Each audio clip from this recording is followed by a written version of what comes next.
नमस्कार, news and competition cracker channel में आपका स्वागत है। देखते हैं आज के महत्वपूर्ण खबरें। I4C के स्थापना दिवस समारोह में बोले केंद्रीय गृह मंत्री, साइबर सुरक्षा बिना देश की प्रगति असंभव। मणिपुर में इंटरनेट सेवाएं बंद, 2 जिलों में फिर कर्फ्यू। देहरादून, मंत्री को बताए बिना तबादले और अटैचमेंट।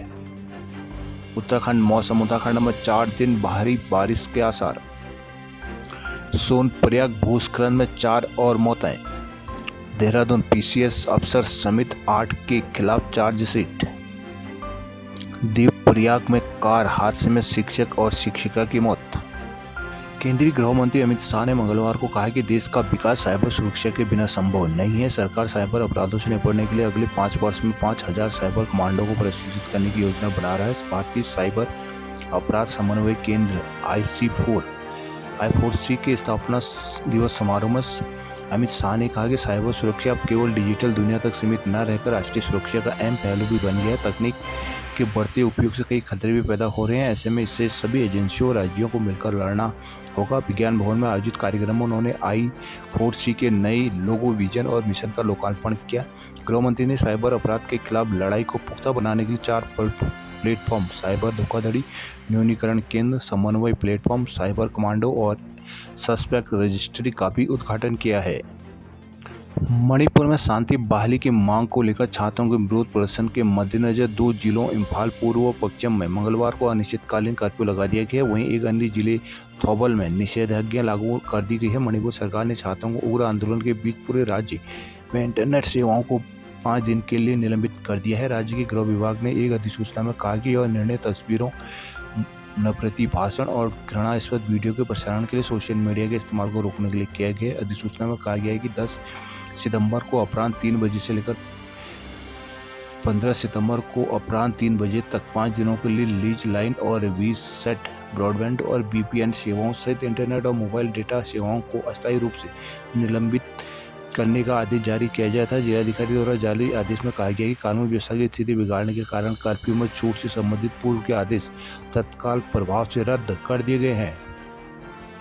देहरादून, NH-74 घोटाले में प्रवर्तन निदेशालय ED ने PCS अफसर दिनेश प्रताप सिंह समेत 8 आरोपियों के खिलाफ स्पेशल कोर्ट में चार्जशीट फाइल कर दी है। जबकि इसी मामले में सिंह को शासन से बीते दिनों क्लीन चिट मिल गई थी, जिसके खिलाफ अनुशासनात्मक कार्रवाई बिना किसी दंड के खत्म की गई। उनके खिलाफ पूर्व में दी गई अभियोजन की अनुमति को भी खारिज कर दिया गया। उधम सिंह नगर में मार्च 2017 में NH-74 घपला सामने आया था। कृषि भूमि को दूसरी श्रेणी में दर्शाकर 23 से ज़्यादा रेट पर मुआवजे की बंदरबाट के आरोप में तत्कालीन ADM प्रताप शाह ने NHAI के अफसर कर्मचारियों के साथ ही 7 तहसीलों के तत्कालीन SDM, तहसीलदार और कर्मचारियों को मुकदमा दर्ज कराया गया। तत्कालीन सरकार ने SIT जांच कराई। इसके बाद 2 IAS और 5 PCS निलंबित किए गए थे। 30 से अधिक अफसर कर्मचारियों और किसानों को जेल जाना पड़ा। इस प्रकरण में तत्कालीन SLO और PCS अफसर दिनेश प्रताप सिंह को मुख्य आरोपी बनाया गया था। वे 14 महीने जेल में रहे। SIT जांच में 400 करोड़ का घोटाला उजागर हुआ था। मामले में 2019 में SIT चार्जशीट दाखिल कर चुके। वही अवैध लेन-देन के चलते ED ने भी मनी लॉन्ड्रिंग की जांच की है। रुद्रप्रयाग केदारनाथ मार्ग पर सोनप्रयाग के बाद मंगलवार देर शाम हुए हादसे में मृतकों की संख्या बढ़कर 5 हो गई। मंगलवार को घटनास्थल से 4 और शव बरामद हुए। रुद्रप्रयाग के DM सौरभ गहरवाल ने घटना की जांच के आदेश दिए हैं। केदार घाटी में सोमवार को भारी बारिश हुई थी, जिसके चलते देर शाम सोनप्रयाग में से पास मुनकटिया में भूस्खलन हो गया था। वहीं से गुजर रहे कुछ तीर्थयात्री मलबे की चपेट में आए थे। सूचना पर SDRF ने राहत बचाव कार्य शुरू किया। देर रात तक चले रेस्क्यू अभियान के बाद 3 घायलों को अस्पताल पहुंचाया गया था, जबकि मलबे से एक शव भी बरामद किया गया था। भारी बारिश और अंधेरे के चलते रात में रेस्क्यू को रोकना पड़ा था। मंगलवार सुबह SDRF, NDRF और DDRF ने संयुक्त रूप से अभियान शुरू किया था। इस दौरान मलबे से 4 और शव मिले। SDM मुखिमठ श्याम सिंह राणा ने बताया कि रेस्क्यू कार्य पूरा हो गया। हादसे में कुल 5 लोगों की जान गई और 3 घायल हैं। मरने वालों में 3 मध्य प्रदेश, 1 गुजरात जबकि 1 नेपाल के निवासी थे। जिला आपदा प्रबंधन अधिकारी नंदन सिंह रजवार ने बताया कि केदारनाथ यात्रा मंगलवार सुबह 9 बजे सुरक्षा कर्मियों की निगरानी में शुरू कराई गई। देवप्रयाग हिंडोल घाट से श्रीनगर जा रही कार मंगलवार शाम को पलेटी के निकट खाई में गिर गई। हादसे में एक शिक्षक और शिक्षिका की मौत होगी, जबकि एक शिक्षिका को गंभीर रूप से घायल अवस्था में श्रीनगर बेस अस्पताल में भर्ती कराया गया है। टिहरी जिले के हिंडोलाखाल थाने के एसआई विक्रम शुक्ला ने बताया कि राजकीय इंटर कॉलेज पलेटी डब्ल्यू में कार्यरत 45 वर्षीय शिक्षक अर्जुन सिंह रावत और शिक्षिका 54 वर्षीय अनीता नेगी सहित जूनियर हाईस्कूल की 45 वर्षीय शिक्षिका अनीता ममगई कार से श्रीनगर की तरफ जा रही थी। पलेटी के निकट हनुमान चौक में कार बेकाबू होकर करीब 20 मीटर गहरी खाई में जा गिरी। इससे अर्जुन और अनीता नेगी की मौके पर ही मौत हो गई, जबकि शिक्षिका अनीता ममगई घायल हो गई। सूचना पर पुलिस और ग्रामीण मौके पर पहुंचे। घायल शिक्षिका को विधायक विनोद कंडारी ने अस्पताल पहुंचाया। उपनल कर्मियों को 50 लाख तक मिलेगी बीमा सुरक्षा। नैनीताल विधानसभा में बैकडोर भर्ती पर 3 हफ्ते में मांगा जवाब। अफसर कर्मचारी शिक्षक ड्यूटी से गैर हाजिर मिले तो होगी कार्रवाई, कम ठान। गंगोत्री हाईवे मलबा आने से फिर रहा बाधित।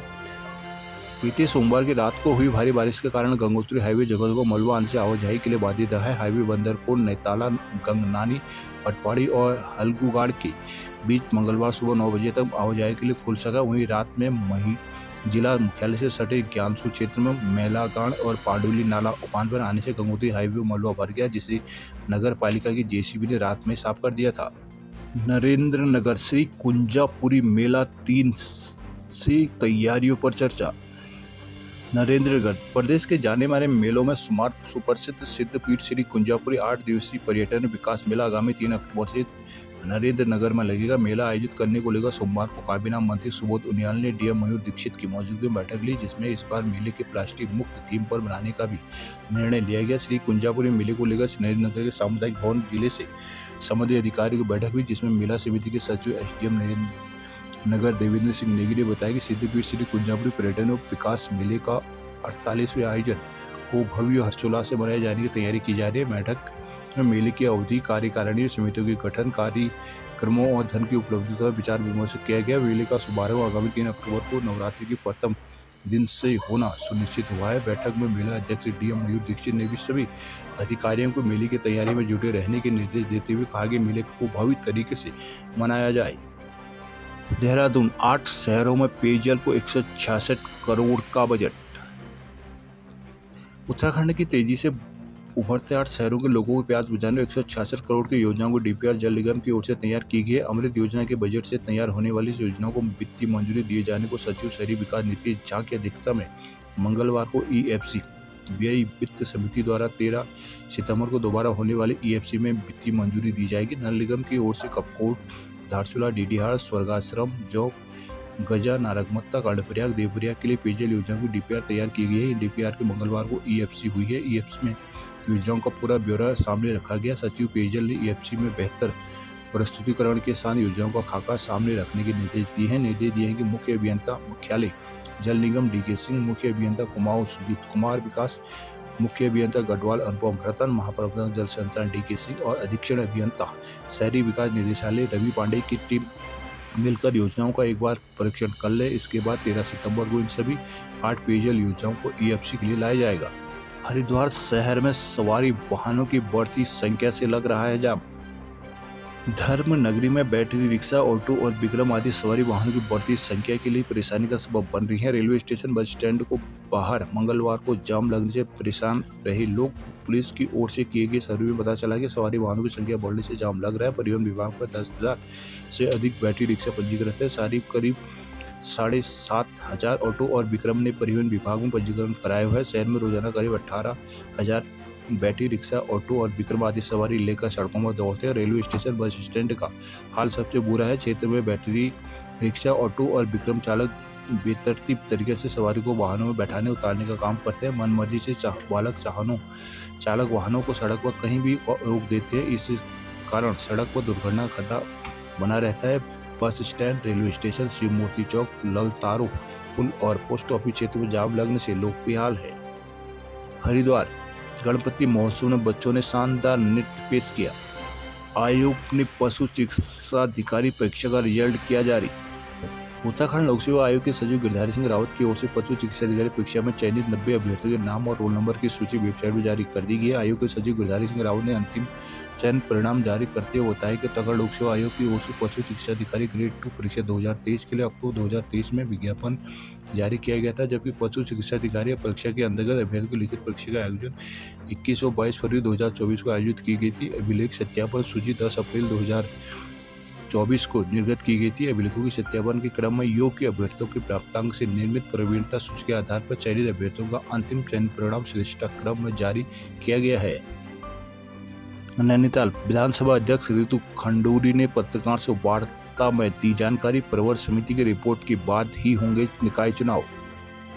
विधानसभा अध्यक्ष रितु खंडूरी भूषण ने मंगलवार को कहा कि विधानसभा की प्रवर समिति की रिपोर्ट के बाद प्रदेश में निकाय चुनाव करा दिए जाएंगे। शहरी विकास मंत्री प्रेमचंद अग्रवाल के नेतृत्व इस प्रवर समिति का गठन किया गया है। मंगलवार को भोपाल और नैनीताल में भारत रत्न पंडित गोविंद बल्लभ पंत जयंती के कार्यक्रमों पर प्रतिभाग करने पहुंचे विधानसभा अध्यक्ष ने नैनीताल में पत्रकारों से बातचीत में यह बात कही है। बताया कि 9 सितंबर को आदेश जारी कर इस समिति का गठन किया गया। इससे पहले उन्होंने कैंची धाम में बाबा नीम करोड़ी के दर्शन भी किए। भोपाली में पंडित गोविंद बल्लभ पंत कार्यक्रम में विधानसभा अध्यक्ष ने बच्चों की पंडित पंत की व्यक्तित्व कृतित्व की जानकारी दी। गोविंद बल्लभ पंत समिति के संयोजक खजान भट्ट ने कहा कि पंडित पंत ने ब्रिटिश काल में भोपाली से ही पूरे उत्तराखंड में आंदोलन का बिगुल बजाया था। उधर नैनीताल के मल्लीताल पंत पार्क में कार्यक्रम किया गया। यहाँ विधानसभा अध्यक्ष रितु खंडूरी और डीएम वंदना सिंह ने पंडित पंत के चित्र पर श्रद्धासुमन अर्पित कर उन्हें श्रद्धांजलि दी। कुमाऊं विश्वविद्यालय के डीएसपी परिसर में विधानसभा अध्यक्ष का छात्रों से संवाद का कार्यक्रम हुआ। यहाँ कुमाऊं विश्वविद्यालय के कुलपति प्रोफेसर टी.एस. रावत,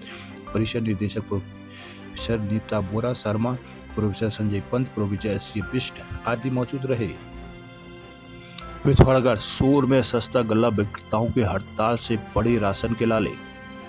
पिथौरागढ़ लंबित बिलों के भुगतान को लेकर धरने पर बैठे सरकारी सस्ता गल्ला विक्रेता एसडीएम के आश्वासन के बाद भी नहीं माने। मंगलवार को एसडीएम और विक्रेताओं के बीच हुई बातचीत बेनतीजा जा रही। सस्ता गल्ला विक्रेताओं का कहना है कि लंबित बिलों के भुगतान की कार्रवाई होने के बाद ही वो अपना आंदोलन समाप्त करेंगे। मंगलवार को एसडीएम टुल्लू पांडे और सोरघाटी सस्ता गल्ला विक्रेता कल्याण समिति के पदाधिकारियों की बैठक हुई। इसमें प्रदेश अध्यक्ष मनोज पांडे ने कहा कि हम अपनी मेहनत की धनराशि मांग रहे हैं। प्रधानमंत्री निःशुल्क अन्न योजना में गरीब जनता तक राशन पहुंचाने का काम विक्रेताओं ने किया है। एनएफएसए 2015 से 2022 और मध्याह्न भोजन योजना के बिलों को भुगतान नहीं किया गया। आंगनबाड़ी बाल पोषाहार का 1 साल का ढुलान भाड़ा और लाभांश का भी भुगतान नहीं किया गया। अभी तक विभाग की ओर से लंबित बिलों का भुगतान नहीं किया जा रहा। विक्रेताओं ने कहा कि जब तक बिलों की धनराशि देने को लेकर कार्रवाई नहीं की जाती, आंदोलन जारी रहेगा। बाद में विक्रेताओं ने 10 दिन बाद भी कोई कार्रवाई न होने पर खाद्य मंत्री रेखा आर्या को पत्र भेजा। इस दौरान शोभन सिंह कारिया, अनिल जोशी, संजीव बोहरा, ललित मेहर आदि विक्रेता मौजूद रहे। थल पिथौरागढ़ सड़क बंद होने से स्थानीय लोग हो रहे हैं परेशान। बागेश्वर में धूमधाम से मनाई गई पंत जयंती। रानीखेत में उत्साहपूर्वक मनाई गई थी पंत जयंती।